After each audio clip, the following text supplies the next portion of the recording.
Good evening. I'd like to read you a story called The Grey Lady. I hope you enjoy it. Doyle noticed the old woman when he got off the bus. She was about 100 yards away. The short, slow-moving figure was wearing an ankle-length coat.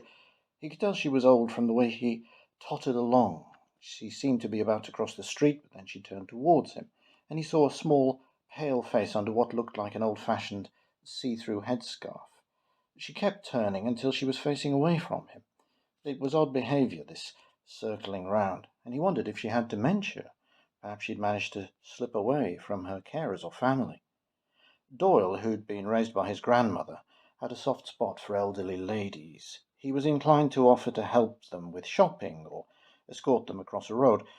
He wanted to help this woman get home if she was confused, but he hesitated. He'd be approaching a female stranger at night. Experience had taught him that not every old lady wanted to be helped. But the night was cold and damp, and he wondered why someone so old would be out so late. It was a bad area for anyone to venture out alone at any time. Doyle had, just a week earlier, found a pool of blood at the bus stop. He'd had no idea where it came from, or who it belonged to. He looked back at the street lamp.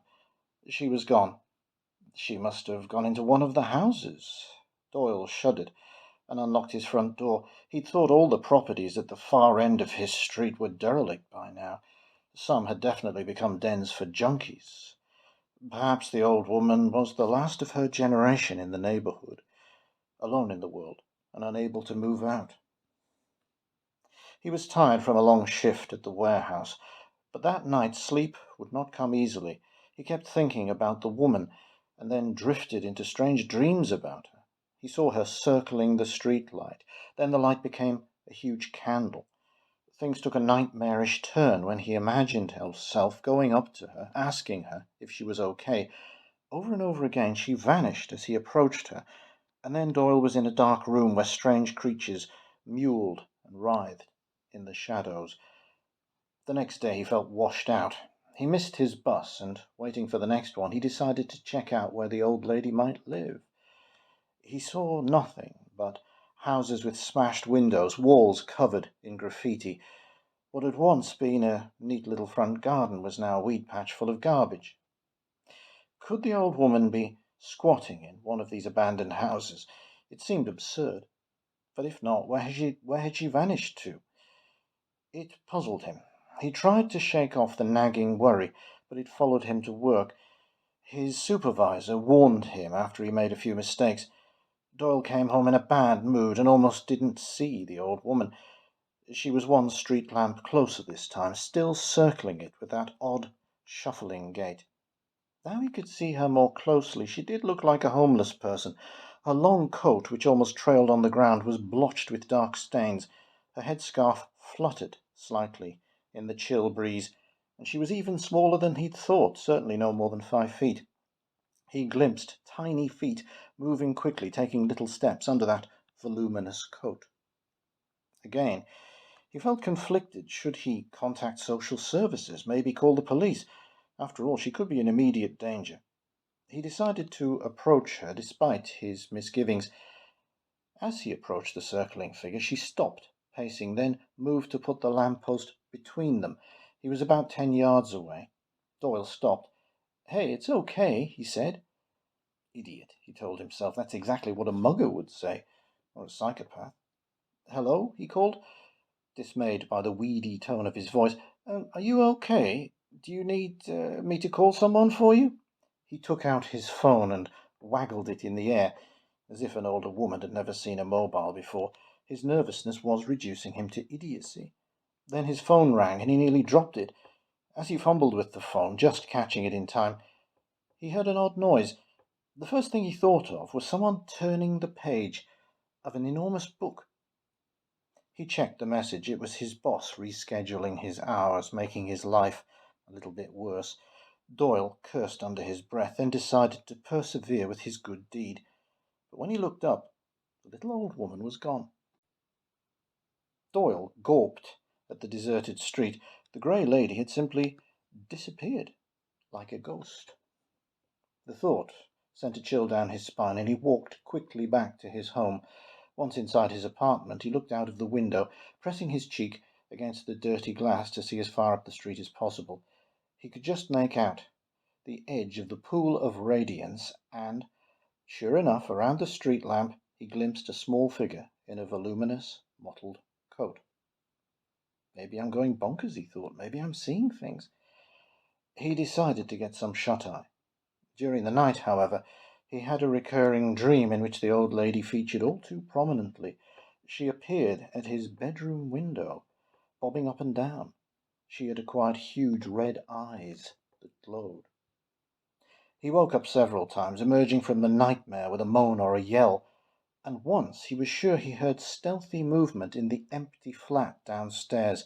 It had been vacant for months, and the windows had been boarded over by the landlord. Doyle lay listening, but the sound didn't come again. He would have to check, but not until morning. For the next few days nothing unusual happened. Doyle saw that the boards on the windows of the ground floor apartment were still in place.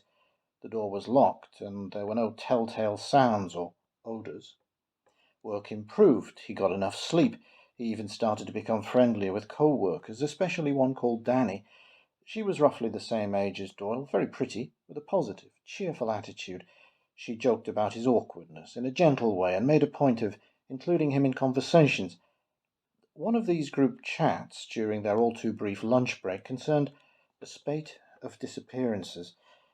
There was no real pattern other than the area. Old and young, male and female, they all vanished on the east side. Most were women, though, Danny pointed out, holding up her phone. Like 4 out of 5. Yeah, someone else said. But there was this one bloke who just vanished on the way home from a church meeting, and he was 40-something. Totally normal. God, I would not want to live in that neighborhood. It's always been bad, Danny agreed, but it's gotten much worse lately. Doyle, who shunned the news because it upset him, was only half listening, so it was a few moments before he grasped that they were talking about his neighborhood. He checked later in the washroom. The pictures of the missing were online, and they did have something in common. One girl's picture showed her with friends at a party. She was small and frail. The man who'd disappeared was also short and fairly skinny. Ideal victims, he thought, too weak to fight back. As Doyle washed his hands, he looked at himself in the washroom mirror. He was thin and 5'6" on a good day. I should be more careful. Simple as that, he thought. No more Good Samaritan stuff. Get off the bus, get indoors, lock and bolt the door. Mind your own business.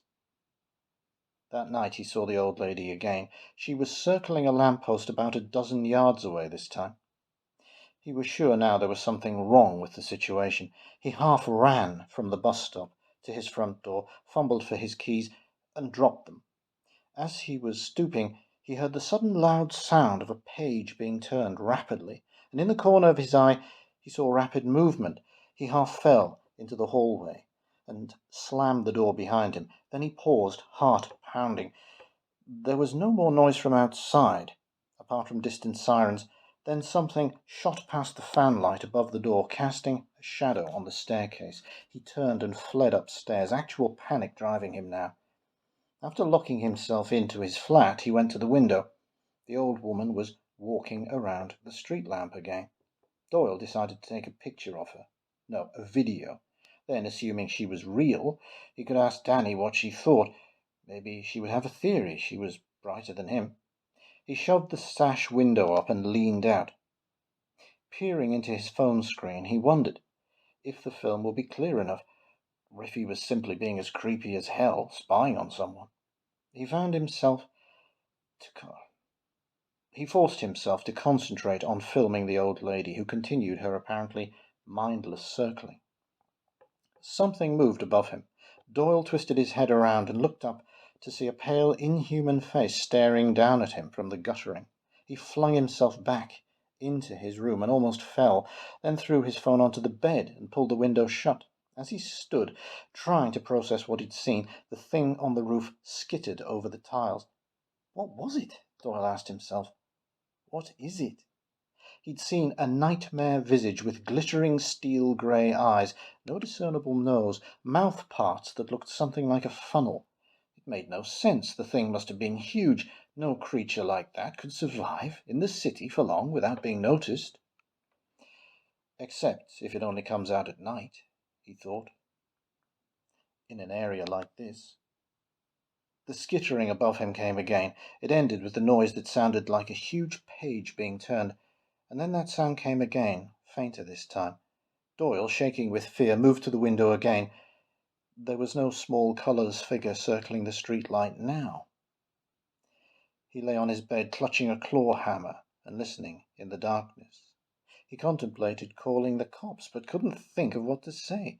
Did he want to be the guy in a run-down neighbourhood, claiming he was scared by a monster?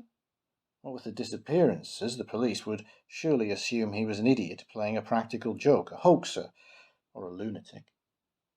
The disappearances. Pieces of the puzzle slotted into place. He'd thought of the grey lady at the streetlight as vulnerable, but what if she was some kind of decoy, or a shapeshifter, or otherwise linked to the monster he'd glimpsed? Then another idea came, one so obvious that he gasped out loud at his foolishness.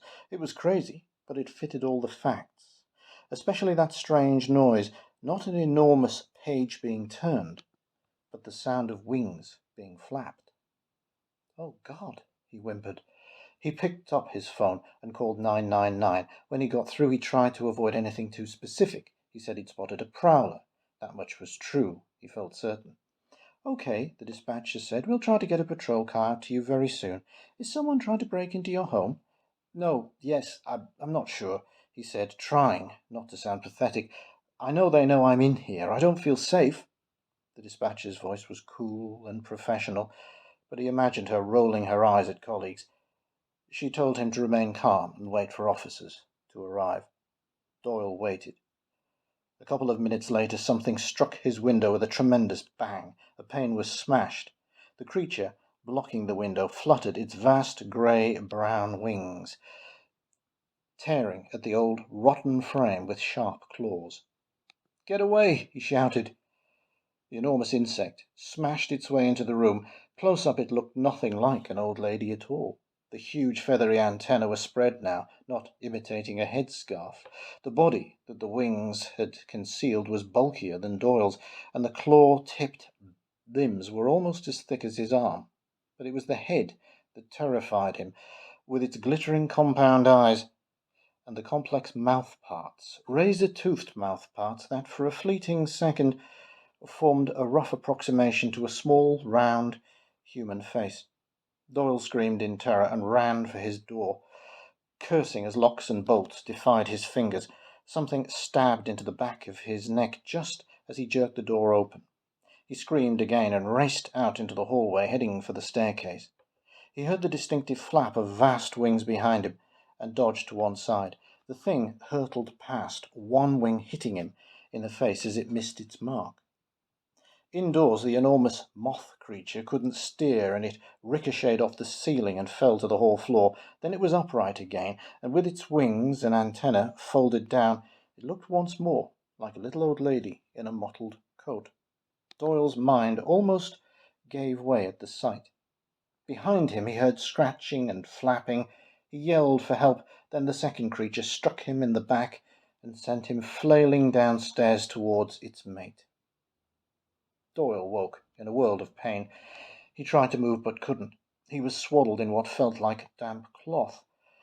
A few lights, colourful and piercingly bright, shot through the surrounding darkness.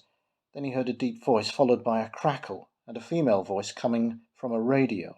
He remembered the police. He tried to call out, but something sticky and fibrous covered most of his face. Then he realized where he was.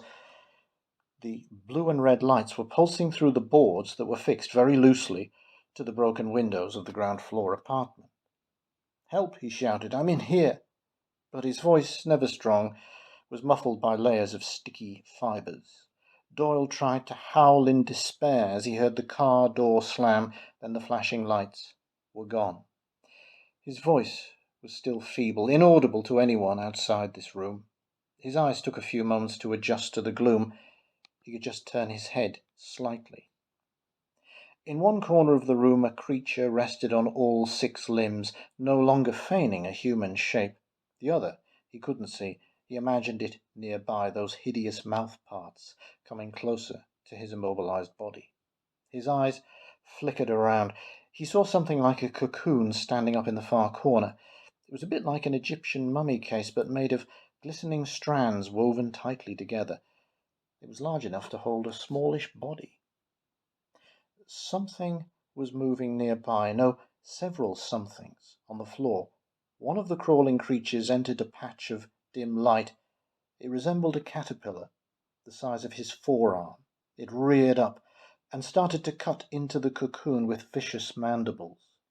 Doyle heard a muffled noise from inside the wrappings, a scream. The second moth creature appeared, and Doyle yelled as the feathery antenna flickered over his eyes. Then the monster turned around to show its bulbous abdomen.